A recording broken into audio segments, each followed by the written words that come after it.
Syederolun, 2 pelajar di Kecamatan Lawe Sigala-Gala, Kabupaten Aceh Tenggara, dilaporkan hanyut terseret saat mandi di Sungai Alas pada Sabtu 12 Maret 2022 sekira pukul 11 waktu Indonesia Barat.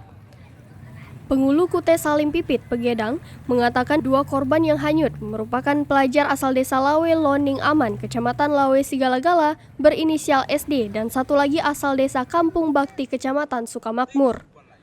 Berdasarkan informasi warga yang melihat, ada 3 anak-anak yang memakai baju seragam sekolah mandi di sungai. Tiba-tiba, ketika sedang asyik mandi, 2 dari 3 anak sekolah itu hanyut terseret derasnya Sungai Alas. Sedangkan, seorang anak berhasil diselamatkan warga.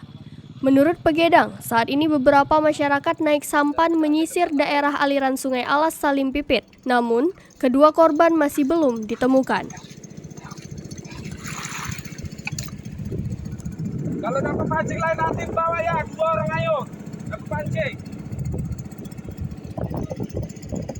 Pencarian orang hanyut Desa Salim Pipit, warga Lawe Loning. Ini penyelam kita ya.